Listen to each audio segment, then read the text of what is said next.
Hello and welcome to the Crushcast. I'm your host, Claire Higgins, and this is a place where we discuss crushes past and present and what they can teach us about ourselves.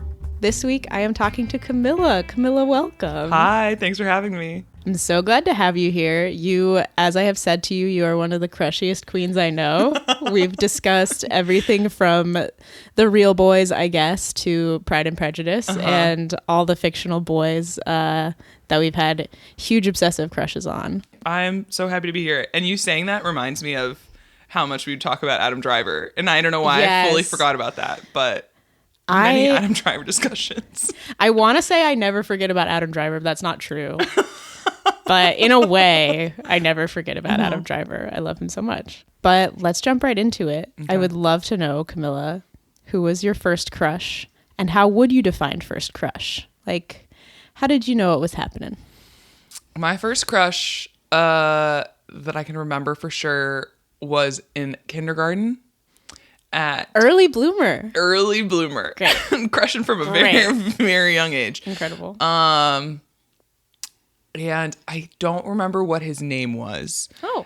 But he was a redhead with a lot of freckles. Wow. And I think his name might have been Andrew or something. No. Okay. I was going to say that feels right. How would I know? That feels right. I don't know. Anyway. But I just remember that I think it was that I was like, oh, I feel something different for this boy right here. And I remember it being, I want to hold your hand. Oh, and that's so sweet. I feel like so many of us like don't even understand at that age. No. That's very mature of you. Thank you. I want to hold your hand. Thank you. Yeah, and I think it was I like that's all that I can remember is that it was that I wanted to hold his hand and that I wanted to be around him. Mm-hmm. And I don't think I understood. I mean, I don't know. It's hard because it's like, did I know it was a crush back then, or do I now today looking back know that was a crush because I know what a crush is? You know, right. I think you knowing that something was different, is all that you need. Is you're like that one. Yes, and that was I think that was it. I think that it was like, oh, I feel something different, and also I want to hold your hand. So and I don't remember if I like actually made any kindergarten moves. Yeah, I was gonna say, was any action taken? I feel like as I'm thinking about it, kindergarten's so young. I think there was something to do with pizza. Like, I feel like there was like maybe wanting to share pizza or maybe intrigue. I'm having flashes and I think there was something about pizza and like wanting to share pizza. Like you had something and wanted to share. Yes, I think so. True love. Yes, true love and in kindergarten. So funny. But yeah, it was definitely wanting to hold his hand. I think was the biggest thing that I was like, oh, this is a crush. Yeah. This is where it all started. So cute. Can I ask you what yours was? Am I allowed to ask the host questions? Oh, sure. My first crush in earnest was 3rd grade. Okay. But I remember a moment in 2nd grade that moment. I don't know if I would call it I think it was like for one day there was a kid. I was like, and I didn't know what that was. I had no idea. And then I forgot about it promptly. But then, in 3rd grade, Morgan Murphy, I was obsessed the whole year. What a name. I know. Just a guy, really. Yeah. But in 3rd grade, very pretty eyes, also dark hair, very good at kickball. I feel like that's what matters. We hardly ever spoke. I don't think I've spent most of my time avoiding him. That was also the year that I watched Freaky Friday with Lindsay Lohan. Oh. And I had an entire fantasy where I guess that was also the time of 13 going on 30, but I don't think I was thinking that far. But I was just like having a fantasy where we just went forward in time and found out that we were married. And it was like, I guess we have to be married now because we're older. Wait, you should mind that. Bring it back. That's force 3rd graders to be a married couple. Yeah, never mind. When you put it like that. When I put it like that, yeah. Okay, then I would also like to know, who was your biggest crush? Life retrospective. So it's the complete opposite end of the spectrum. Is that more adult crush, recent? Adult crush, recent crush. Recent crush. Who you know, I know. You know. Do you want to give them a fake name? Or do you want to just not say? Yes, I'm going to give a fake name. Right. I'm going to say Tony. Tony. Yeah, because I really like the name Tony. That's a nice name. It's a good name. I was short for Anthony or just like Tony from birth? I want to know. Short for Anthony. Great. Yeah. Inquiring minds. We're like developing this whole person. So this was the crush to end them all because it was the one that felt like it had the most potential. At least in my, I wouldn't even say in my delusional head, because I think there were signs that were there. Which again, you heard. Yes. You were like, that can be the worst sometimes. It can be the best, but it can also be the worst if your fantasies are being fueled. But there's no certainty at the same time. But with this one, it was like, yes, I think it was the crush to end all crushes because it felt the most real, and it felt the like closest and the most like, oh, this could actually become something. And then also it had the hardest fallout maybe, because I realized in my Instagram therapy sessions of Instagram Reels that were there was a video that I saw that was sometimes the hardest relationships to the mourn are the ones that never were. Yeah. And the idea I agree with that. Yeah, like that you put so much hope and thought into this thing, into this person, and like planning what you think it's going to be. And then when it doesn't turn out to be that, like you're mourning something that never was, and it feels dumb. Because you're like, I'm not allowed to mourn this thing. But it's like, yeah, you're still mourning. And also you're mourning all of the energy you spent on something that's never going to happen. Yeah. You know? Do you feel like you had kind of lived a relationship of sorts in your hoping? Yeah. Yeah. Absolutely. Because I think that that's more common than we talk about. Yeah. You know, that you did you feel like you had kind of gone through the paces and wondered, you know, what could this be like? What could this be like? 100%. I'm curious, what drew you to this person initially? What started the crush? What? No, it's funny because it's like, his physical.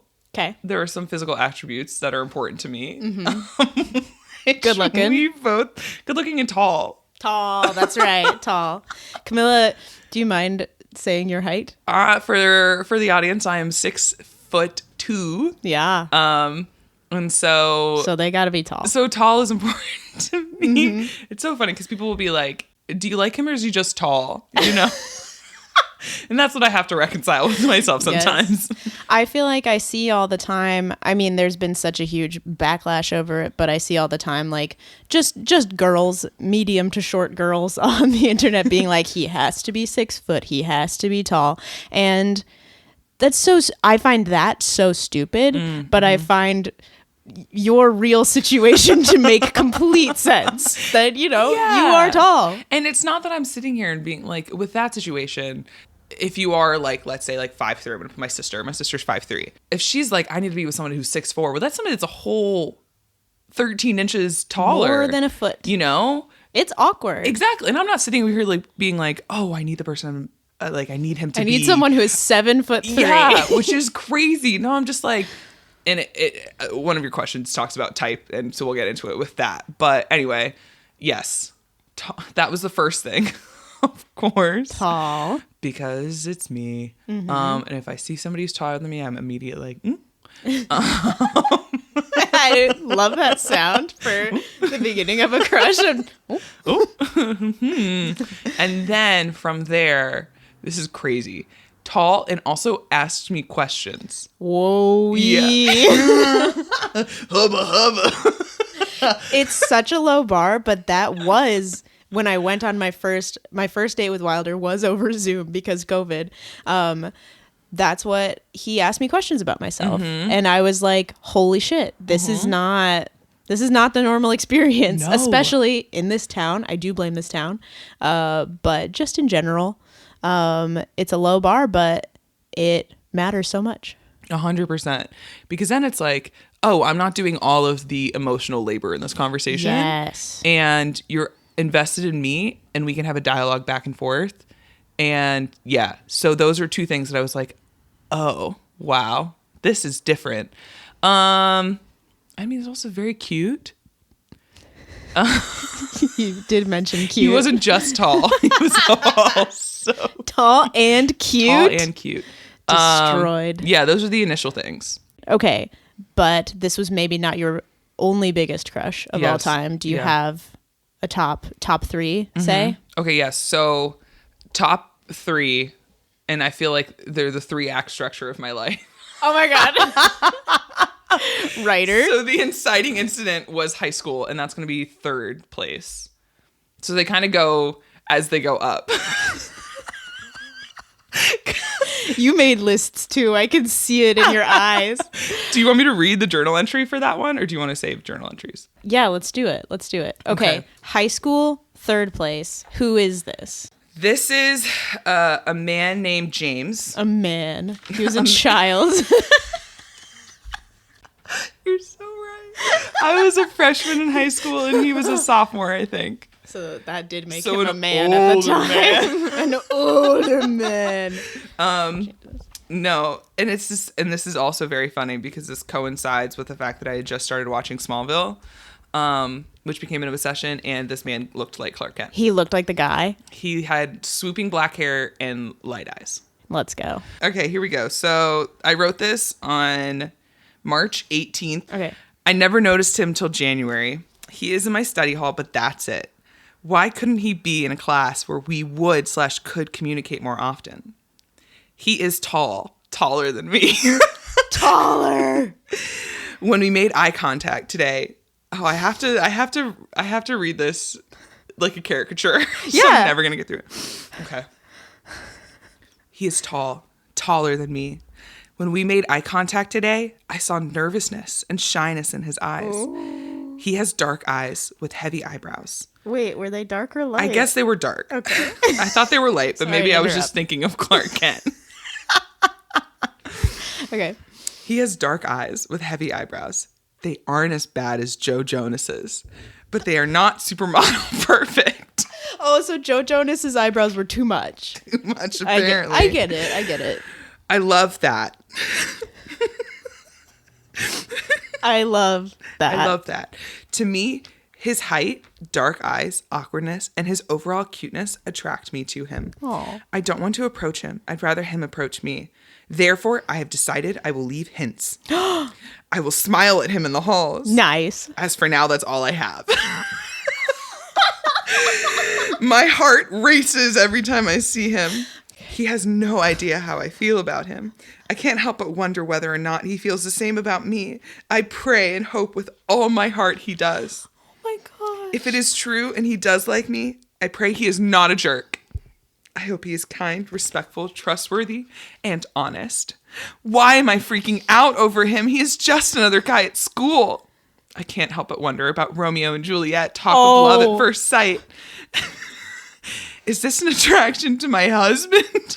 Oh my gosh.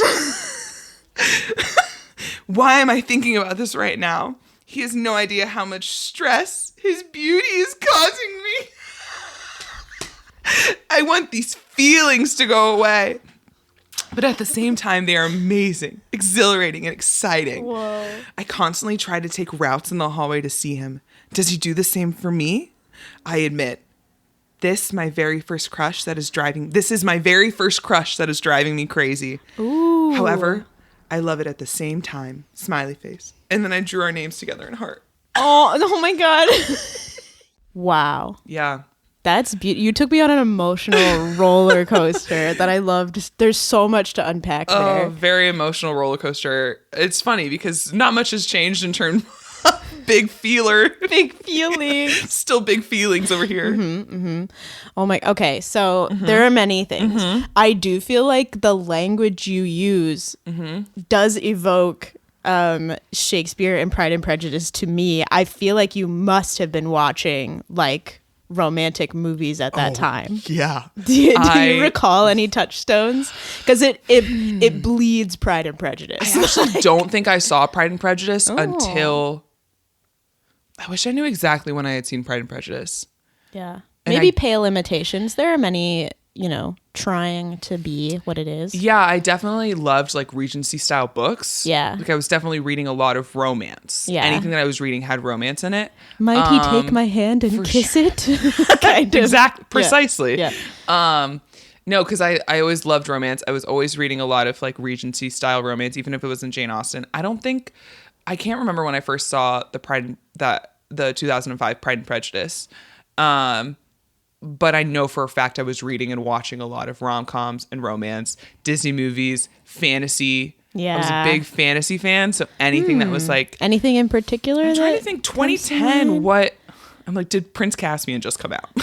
Oh my God, I Prince don't know. Caspian. I mean, truly, this is the thing. The only thing that I can remember that I was aggressively watching at that time was Smallville. Yeah, yeah. So that's why... I understand that's why I would have been attracted to him, because he reminded me of Clark. Yeah. And he was tall. And he was cute, too. Yeah. Hopefully he sounds still cute. is. Good for him. Good for him. But yeah, no, but the thing is I always would write like that, because I was always such a fantasy fan of that style of flowery language. So a lot of the journal entries, when I started being like, I am actually going to journal like a proper writer. Yes. They became so flowery like that. I love that. I also do see a lot of emotional maturity there. Which may shock you, but the self-awareness of this is driving me crazy. Yeah. And why do I feel so insane? But I also love it. The pain and the pleasure. I feel like at that age, not a lot of people are aware. That's a good point. Yeah. I guess I thought that everybody, had such big, intense feelings. And maybe some of it was verbalized by things that I had been watching, where I would see people write. And of course, I can't think of any examples right now, but I feel like vaguely I would remember people writing in journals and talking about how they had all of these big emotions and they were so tortured. But again, it was probably just like Shakespeare talking about how tortured. I was thinking of Harriet the Spy. That when I watched that, I was like, oh my God, that's me. She's writing in her diary. And then they find her diary. It's so scary.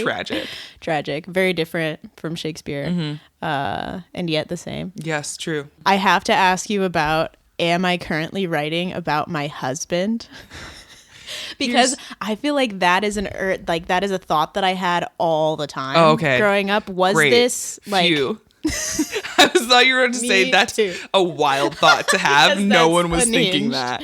No, it like did you think that all the time? Because I thought that all about every crush of like, is this my future husband? Yes, and I think also to add context, I went to a conservative small Christian school. Oh, yeah. And had started hearing about girls going to college to get their Mrs. degree. Wow. Ring before spring. A lot of my friends would talk about how they wanted to be married by their senior spring of college. It's just normal. Exactly. And in my head, I was like, I think being married by 26 would be good. And that was old in comparison to the other girls at school. Today, I'm like, crazy. 26 child bride. Still, your brain just finished developing. Yeah. Relax. So journaling and writing about my husband felt very on brand. Yes. It just felt more normal at the time because you don't have a sense of time. There's just right now and the future. Right. Which feels very close and very far. Exactly. And the future, we get pummeled with the message of what are you going to do in the future? Get married. Right. And like, I feel like there's been progress in you are a powerful girl power, you can get a job, but like, that's about it. Right. And marriage is still a huge expectation. Right. Even for, I'm sure, girls right now. Yeah. I don't think any parent is telling some, but I don't think the majority of parents are telling their young daughters, like, you don't have to get married if you don't want to. Right. I don't think that message is taking over yet. Maybe one day it will. Maybe with our generation and our kids. Yeah, and I do think that we felt like high school and college were the breeding grounds for finding our partners, because that's what people were doing generations before us. Yeah. Because then I think about It's weird to think everybody. about. Yeah, everybody got married right after college or like in college. And we are the first generation. A lot of us are the first women in our families who are living alone, Yeah. or lived alone, or moved out of home without a man, with no money and no prospects. No money and no prospects. And they're already frightened. Yes. But yeah, I think it'll be interesting to see this next generation that millennials are raising, and the millennials who have kids, what they'll be teaching. Because it's like, now that I'm older, yes, I know that I don't need a man, right? I don't need all of these things. I can girl boss it my way through life, or whatever. But now I don't want a partner because I need it. I want a partner because that's something that I want in my life, and like reconciling that those wants are okay and they're not silly, Yeah. I think that I still feel that need of, I know that I would be okay if I don't end up married, if I don't end up partnered. Yeah. But I still feel that but that's what you're supposed to do. Right. And if you're not, then you're taking an alternate path. Yes. And you need to be okay. That's still, even though consciously I don't I know that is fine. I still feel that conditioning from time to time, 100%. Of it's okay, but it's different. Yeah. And you're not like other girls. You want to be different? Yeah. And carving a different path is scary because you don't have a rule book. There are so many rule books for how to be married. There are very few rule books for, and I'm sure they're definitely out there, but there's definitely less rule books for how to be a single woman for the rest of your life. Yeah. And how to not be partnered and how to not have children, and all of the little things that you don't realize that go into thinking about, not having, if I don't have kids, it's not just affecting me. It's my parents might never be grandparents then. And they have their own expectations of, if I don't get married, they have their expectations of what it would be like to have a daughter who's married and how to integrate in their life. And then they're mourning that loss, which is not, again, our responsibility as children to take care of your parents' expectations. They have to reconcile with that because it's your own life, but it's still, but you love them. Right. You want to do right by them. And it's not in the rule book. There's no handbook that's because it hasn't, who knows, maybe it just hasn't been made yet. Yeah. And, society is made for coupled people because coupled people make money. They have a double income most of the time, and they spend money. They spend more money because all the holidays that we have are give a gift to your significant other and then procreate with your significant other so that you have to buy stuff for your child. And so society wants us to be coupled, and society has not caught up with the patterns that our generation is finding, which is you can find happiness being alone, or not alone, but being unpartnered. Right. That can be your happiest state. And maybe this is just social media, but I feel I have seen that. And I do want society to catch up to that because I still feel we all feel this need that might not necessarily be true. Right. Exactly. And we are slowly moving in the opposite direction. Yeah. It's nice to have the need downgraded to a want. And I think that a lot of us still have that want of, why wouldn't we? But, I think it's important for it to be a want. Yes. It shouldn't be a need. If it's a need, we're in deep trouble. Yeah. It needs to be just a want and be okay. 100%. Okay. That was an amazing journal entry. You're welcome. That is third place. That was so pins and needles here. Oh. Who was your second biggest crush of all time? Crush was in mind you, these crushes would last years. Yeah. And I would do nothing great about them. Yes. Oh, that was, I forgot to be excited about I will drop him hints. I have one idea. And it's Smile in the Halls. That's all I've got for now. Crazy. It's so funny. That was because great. I was like, this is such a good idea. I'm just going to smile at him. And then he'll know. And then he will come up to me. Yeah. Confess his love. Yeah. Yeah. And hopefully he feels the same because I made eye contact with him once. Yeah. Yeah. Now we're in love because Now we're in Romeo and love. Juliet. Amazing. The second one was in college. Great. And we were all in the same, like there were a group of us that were in the same organization. Okay. And he was also a year older than me. Great. I met him like end of my sophomore year and he was a junior. Yes, it was that. Okay. It was like toward the end of junior year or sophomore year. So Okay. he was going into his senior year. Oof. I had one at that exact time as well. Ooh. It's a vulnerable time. It's a vulnerable time. End of sophomore year, he's a junior. Yes. Yes. His name was Ben. Okay. Also tall. Shocking. Shocking. Literally. Again, I go, ooh. Yeah. He was found it. tall. What do you look He was like? athletic. Cool. He was blonde actually. Oh. So very not Clark. Not Clark. Kent. Yeah. Was very athletic, played some sports. And you play sports as well. And I played Just wanna sports. point We were out. both jocks. Yeah, jock college. recognized jock. Jock. I'm going to keep that. I'm going to save that. I like that a lot because I feel like it is a stereotype of like, oh, women only want athletic men, but I don't think that's true. But I do feel like an athletic person seeks out another athletic person. I Right. think that's very common. Yeah, and I think that I'm somebody who like likes athleticism because of lifestyle choices. Yeah, yes. But somebody who's just a jock who isn't interested in at least exploring theater or the arts, no thank you. Like there also needs to be an accessibility to vulnerability in that way. Yeah. Wholeness of person. So yes, and I definitely had a journal entry for him, but I'm realizing I left that journal at home. Sad, which but is you can so sad. summarize. I'll summarize. The journal entry I remember. Here's the thing about that journal. I remember writing entries in that journal, and I was so scared to be so honest with myself that I would write about him in story.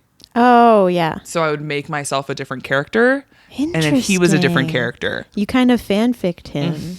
That's so true. Right? Wow. Yeah, I did. You're absolutely right. Because Amazing. then I would be writing about things that actually happened and then making up things. And again, like romanticizing and fantasizing. And again, there's the distance to it where I could then insert myself in like what I hoped would happen. And it was safe because I wouldn't get rejected, you know? And there's an interesting narrative element to it too, that you can kind of you can experience these things in quotes without actually experiencing them. Exactly. And that's how a lot of that went. There were there were a couple moments of interaction that made me like, oh, Cool. That made you hope for a future, or made Yes. you excited to interact with him just in general? both. Okay. D, all of the above. Great. It was after this big party that they do on campus. I was walking home with a friend on campus, and he was like, we walked past, he was like with a group of people, and he saw us and he called him out my name and ran over, and he was like, where are you guys going? I was like, oh, I was gonna walk my friend back to her dorm because we were on the other side of campus where my apartment was. And he was like, well, there's like, it's dangerous, I'll walk you guys. Ooh. So he walked us all the way, like literally from one side of the campus to the other side of campus, and then walked me back to my side of campus. Oh my God, you're in love. I know. I was like, oh, it's a movie. Yeah. Because that's how my brain works. And then you're going to laugh. So my apartment was in this house that's like not near the corner, but a little further off from the corner, maybe like 50 feet away Okay. from the street. And so we round the corner, and rather than letting him walk me all the way to my door, I was like, thanks for walking me. Okay, bye. And I ran from like Afraid. the corner across the grass to my door. You cut the corner. Yeah. Why? Because I was nervous. Oh my God, Camilla. Because this is the thing that's unfortunate, is that I don't make moves, and I'm really scared at making moves because I'm scared Were of rejection. you scared? Okay. 3 things. Three. 3 things. A, were you scared that what would happen if he tried to kiss you? B, were you scared that the opportunity would be there for you to make a move and you didn't want there to be? Or C, were you scared of potentially the moment being there and him not doing it? I need to understand, because like this was the moment. I mean, looking back, there wouldn't have been a kiss in general. Why? Sorry, I'm really invested. When are you getting married? What the hell? We're not. Damn. I haven't talked to him since college. But it was I think what it was that there was a vulnerability of the idea of a guy that I liked being so close to an intimate place. I think is what threw me off. Interesting, yeah. And I also I think I ran away because I didn't want him to feel like obligated to walk me all the way to my door. Or I was like, I'm going to just let you out of this. I'm going to let you out of what would seem like a potentially romantic thing before it can actually be romantic, because I'm scared of rejection. Like if I run away first before you walk me, because now I don't know if you would have ever walked me into my door. You could have just walked me to the front of it and not all the way up. Yeah. And then that would have confirmed that's what it is. If he had walked me kind of to the door, but not all the way up to the door, it would have confirmed there was nothing romantic there. Right. Yeah. Yeah. Because then it would be like, did you not want the answer? And I think subconsciously, that's probably what it was. Like if I run away and I get to the door, then I'm left with a maybe rather than a confirmed yes. And I can keep fantasizing about it, which I did clearly. Yeah. But I think that's why there was never any like clear, like you were into me, Sure. At all. Sure. But that's so real. I feel like I had many of those moments as well, which were I could either find out if this person likes me or I could continue harboring my crush. Right. And in a way, the crush is more important to you than being with the person. Right. And that's very real. Yes. 100%. 100%. So if I ran away, then I wouldn't have had it. Yeah. It wouldn't have been true. But also fear and lack of vulnerability. Yes. That I will chide you about. Yes, please do, because it's still happening to this day. I want you to be brave. I want you to say, here I am, love me or don't. Oh my gosh, it's so scary. Yeah. But listen, then all your time is yours. Yeah. Because you know immediately. It's true. So that was my mid-second act climax. Love that. And then I did have the third act with Tony. Number one crush. Tony. Yeah, with number one crush, which then does that mean that's the end of your story? I don't know about this metaphor.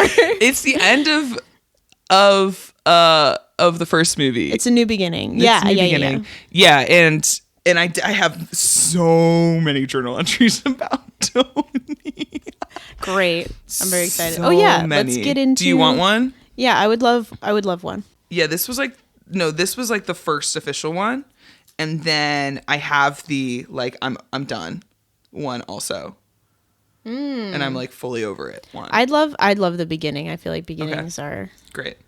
Always fertile ground. Okay. Crushing so hard right now.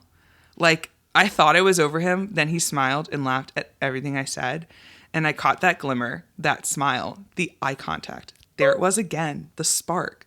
I can't stop thinking about that spark. I love that spark. And the way he was standing, I wanted to die, I tell you. Wait, how was he standing? He was leaning against a wall. Great. How did I know that's how he was standing? Because I think we talked about this, probably. I wouldn't be surprised if we did. Oh, yeah. Yeah. Yeah, one hand against the door frame. Yes, kind of lean. You all know now.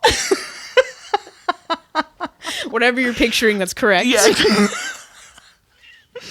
That's great. Please continue. Like, die. Oh, okay. And the way he was standing, I wanted to die, I tell you. Like, it's this cool, calm, natural confidence he exudes that makes me that makes me want to punt myself into a different universe.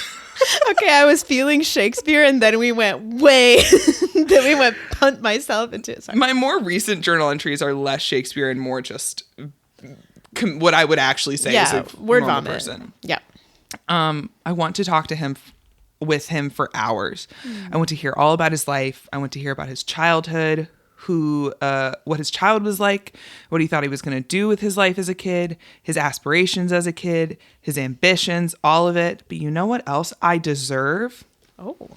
I deserve to be with someone who is unapologetic about me and how much they love me. I deserve that. I deserve that kind of big love. I want that kind of big love. I want an adventurous love. I want a sweeping love. I want a gentle love. I want a big love. I want a touches on the small of my back to let me know you're there and want to be close kind of love. I want an out until sunrise love.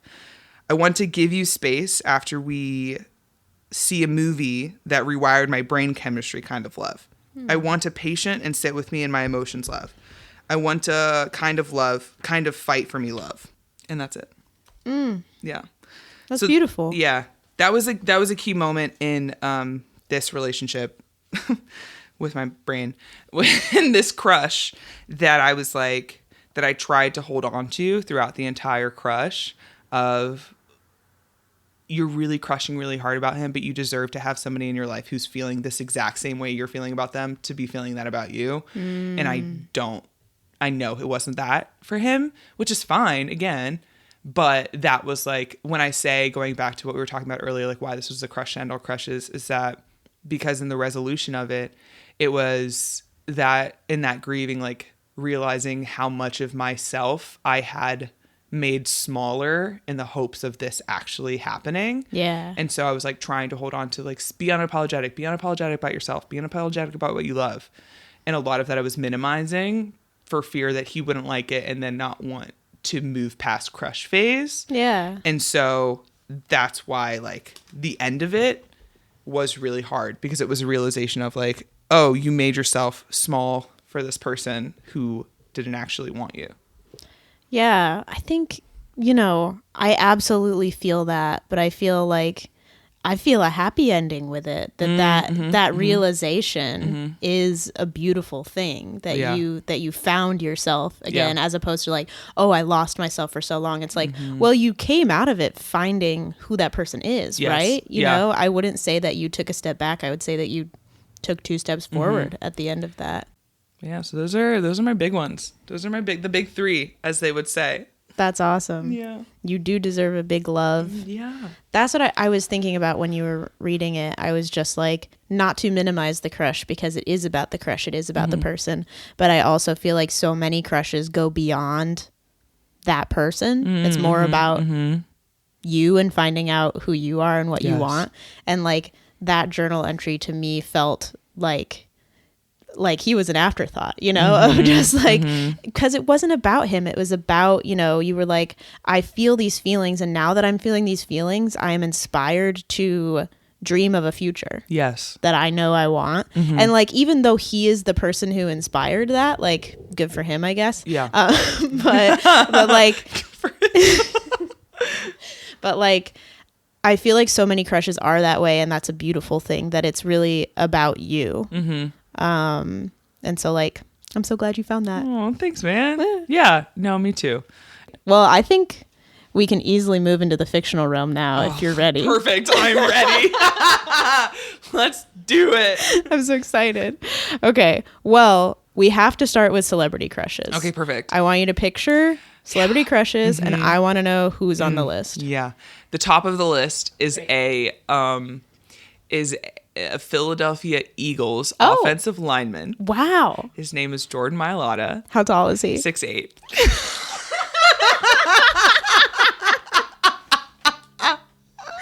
I was half joking, but you had it immediately. 6'8". Can I show you a picture? Yeah, please. Okay.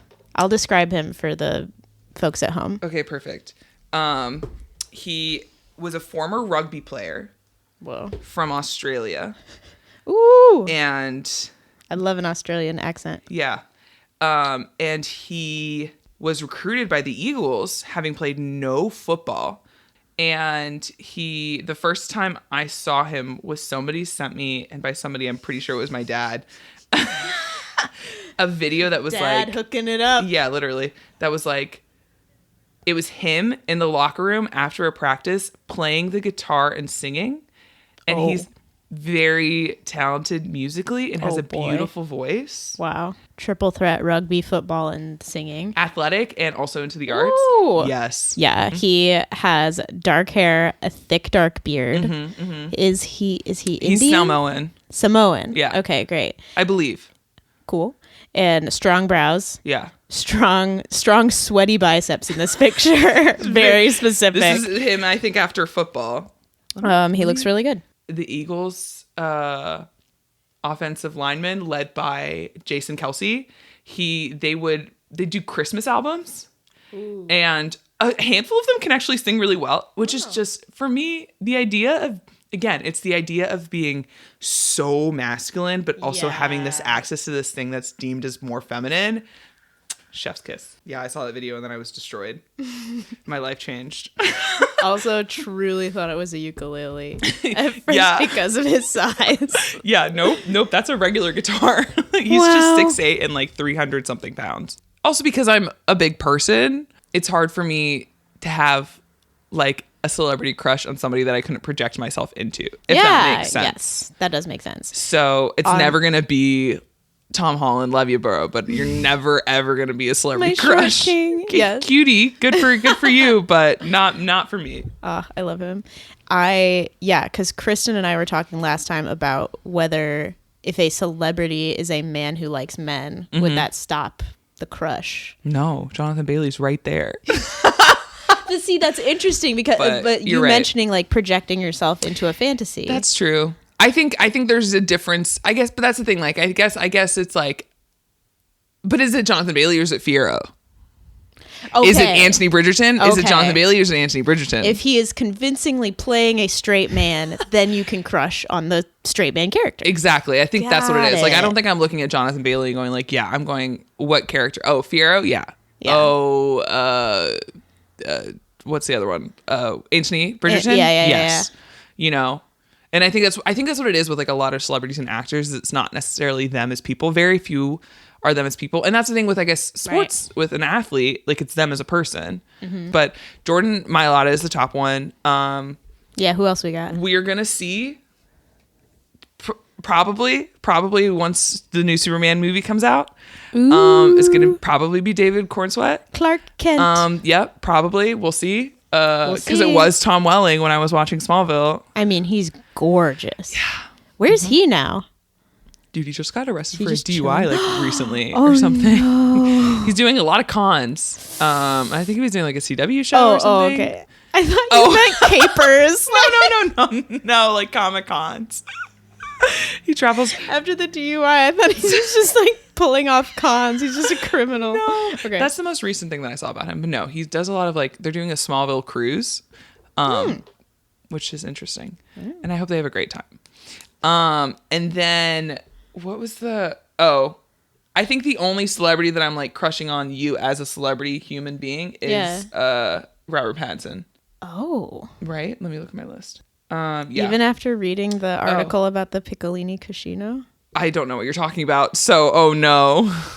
Jason Momoa is also on my list. And he's another one that's like... very attractive. Yeah. He's a similar vibe as like Jordan Mailata, where like there's such a masculine energy, but an access to femininity that was like really dialed up with the latest Fast and Furious movie. We saw Jason Momoa in Budapest. I'm so sad you weren't with us. We did not talk to him, to be fair. There was nothing like that. I mean, I don't talk to the real people I have crushes on. You guys going to talk to a celebrity? No. Or are you crushing on Jason Momoa enough that you will see the Minecraft movie or no? I'm crushing on him enough that I thought about it. Oh my gosh. Okay, wait. Jason Momoa.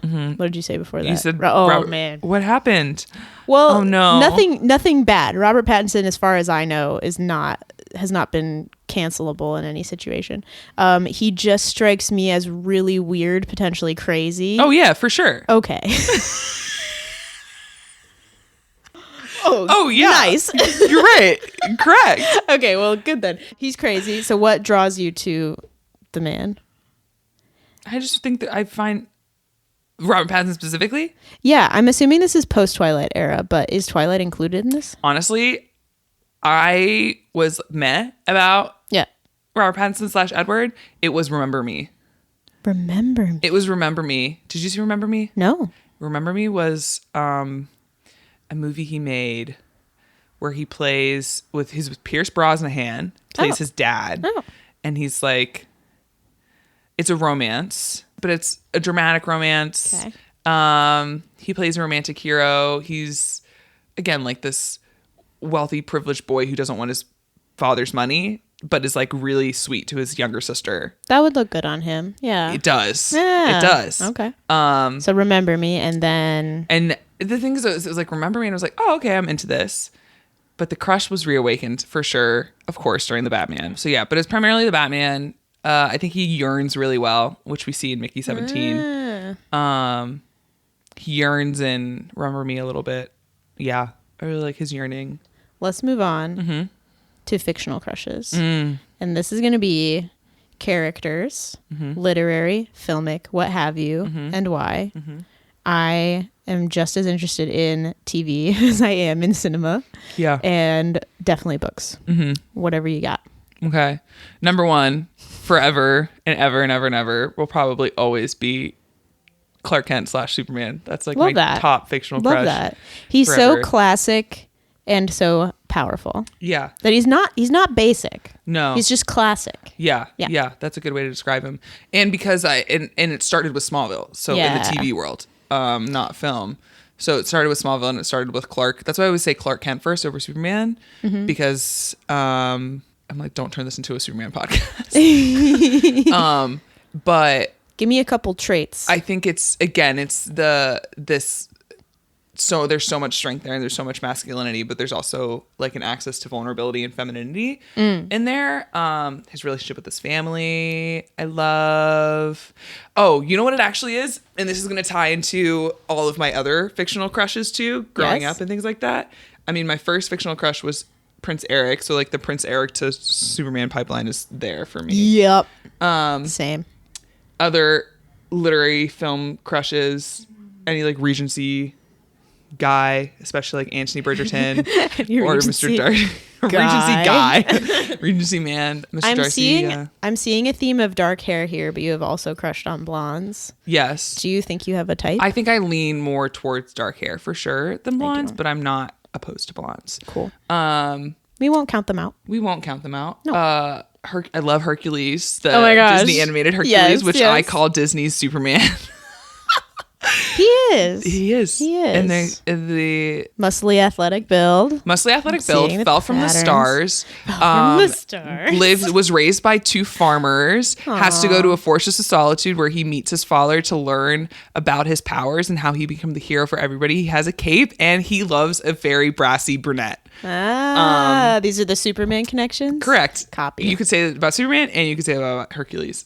And the reason why I'm realizing with the thread of a lot of these crushes is that the fictional men that I have crushes on them based on the way they treat the headstrong women they're with and the relationship they have with these headstrong women. So it's like, I love the female character and then the way that this male character is like has such wife guy energy toward them, I think is what makes me like, I'm so in. So Clark Kent, Lois Lane, Cassian Nesta, Hercules Megara, you know, Mr. Darcy, Lizzie. Yeah. The list goes on. I wouldn't say it's particularly, I don't think it's Grumpy Sunshine, but I do love Grumpy Sunshine, but I love the trope that's a girl who is awesome and is the best and is just so confident and powerful in herself that she inspires me to be a better version of himself. Where she doesn't fix him, but he grows because of who she is. Yeah. You know what I mean? Yeah. So, yeah. And again, this is all very incredibly hetero. So hetero. Yes. But yeah, we are two heteros having a hetero conversation. About hetero crushes. Yep. Yeah. So I think it's any fictional crushes I have is never just about the guy. Like it's usually about the relationship to other people and specifically the female protagonist. Any other fictional crushes? Have we missed any? I crush on everyone. Yeah. That's the thing. It's like, it's hard because it's like, is it worth talking about Outlander? Oh my god. Or not? Outlander.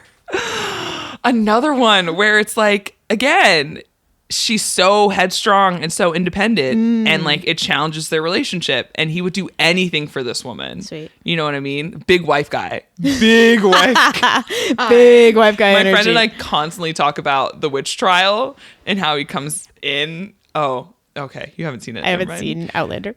Oh. But except the pilot, so I know who the characters are. There's a scene where Claire is being accused of being a witch just because, you know, she's a doctor. Yep. And that's what happens to women Classic. who transport from the 40s back into the 1700s. And she's being tried for a witch and whatever is not, I don't think she's being tortured. I think she's just like in a trial and everybody's accusing her. And Jamie comes in and he doors open Aragorn style and is like, oh my god, take your hands off of my wife or something like that. And it's like, I'm gonna fight everyone in here, get your hands off my wife. Anyway, it's like so protective of her, but also like she challenges him and is so independent, is a full doctor, you know, and is running a clinic in the back of their house. And so it's like there's an equal partnership there. Yeah. So that's something else that I really love. Again, he's a redhead, not a dark haired, dark haired. I crush on a lot. I crush on a lot of people, but but I don't know. I think there's like a very few amount that I'm like, I reserve you in like the top place.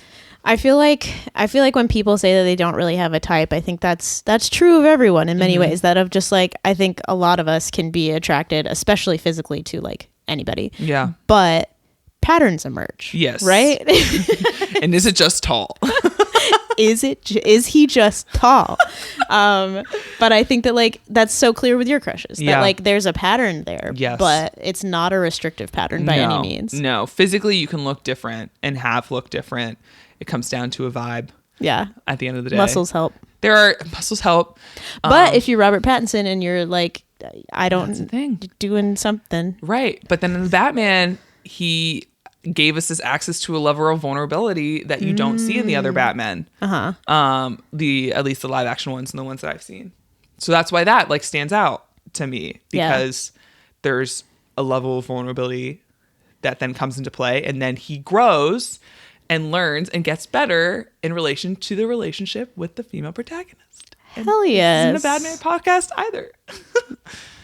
Well, this has been a crush retrospective. How would you say that your crushes have changed over time from your childhood years to now? And what do you think you've learned about yourself through your crushes? One of the biggest things is that they've evolved in what we just talked about, understanding that a lot of these crushes are less about looks and more about the vibe and like how they treat the women around them. Yeah. And in their relationships with the heroine around them. Like I think about Rings of Power is another one. So it's like season 1 Rings of Power, Halbrand was the crush of the season. And then spoiler for Rings of Power, fast forward like, I don't know, a minute. I know, and I didn't watch it. That Halbrand is Sauron. And once you find out that, then season 2, he completely changes his look. He's not Halbrand anymore. And I was like, I'm not into it. Got it. But the next crush then in season 2 was this like the Queen's guard, who the Queen is getting, they're trying this person is trying to overthrow the Queen, and she's the rightful Queen, but they're trying to overthrow because politics. And this the Queen's guard main guy, Elendil is his name. He's like standing up for her and is going to fight for her and is trying to protect her. And she's also the queen. Anyway, big wife guy. So that again, love that. I relate women. I feel like one way to put it would be a man who is both attracted to and knows how to be with an independent woman. Yes. You know, who appreciates an independent woman. Yes. And doesn't want you to make yourself smaller, because I think that there's like, we'll look at a man like that and be like, oh, well, he's like not a manly man. Like he's losing his masculinity. It's like, he's not. Superman isn't not being Superman because he's with headstrong Lois Lane. Like he is still Superman and she is still Lois Lane, and they're both at the top of their game and doing these incredible things, but they work together too. No one of them is like lower than the other. Actually, they find a way to make it work. And I think that so often there's this idea that there can only be one strong person in the relationship. Yeah, and kind of that it's- each relationship is this power struggle, Yeah. which is not true. Yeah. I feel like a real man and a smart man knows that he's not losing anything by Yes. letting a strong woman into his life. Exactly. Yeah. His masculinity is not being threatened because He's gaining a something. woman exists. Yeah, you're gaining something. So I think that that's something that I've learned a lot about, why I have those crushes and like insight into myself as a person, because I'm a very headstrong, independent person. So it's something that I desire in terms of a relationship, a partnership, where we both can add to each other's lives. I think something else that I think about looking back on my crushes, especially reading all of those journal entries again, was that I always try to be like hold space for my younger self and not not look down at her, not call her dramatic or be like, oh, you're so silly and so dumb, because so much of that language and the way that I felt when I was a kid is how I still feel to this day, because I'm still a big feeler. So if I'm like talking negatively about my inner child, then I'm talking negatively about myself today. So I try not to do that. And then, yeah, I think I just have a better understanding of like after the big one, the big crush ended all crushes, is that to just be more cognizant about the fantasy of it, and that like all of my previous crushes felt fun because there was fantasy to that versus this one felt more real. And also because it felt more real, it hurt the most when it ended or was ending. Yeah, there's like a loss of innocence, I feel like, with that crush that didn't exist with the others because I was still in Delulu land. Well, and that's what, like, I feel like there is a fun to delusional land. Yeah. And Yeah. like that it is a rite of passage, and, you know, not a bad thing to harbor crushes that never come to anything.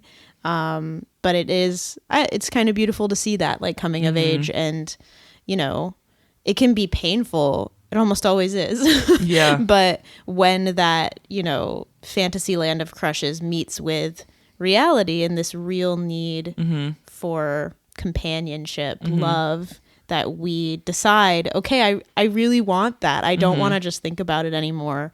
Often leads to pain, but especially in your case, you know, it leads to us knowing ourselves and what we want. Exactly. And we grow, and now you like know what you want for like an actual relationship.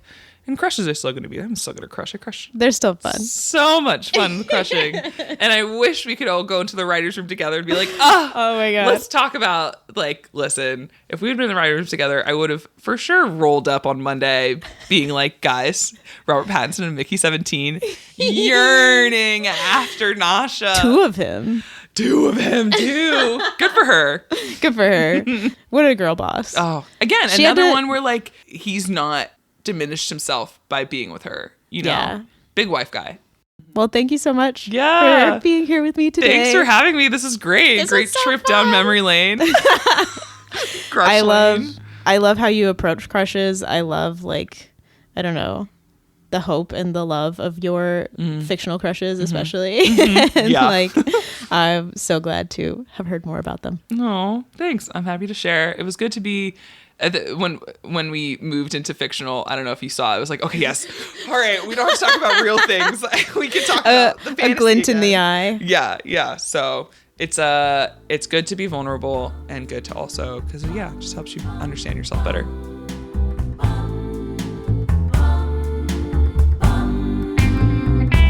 And that's our episode. Thank you so much for listening, and thank you to Camila for sharing and being vulnerable. The Crushcast Season 1 will air every Tuesday wherever you get your podcasts. Please subscribe if you'd like to keep up with us so we can keep growing and you can keep on listening. Thank you for lending your ears, and we'll see you next time.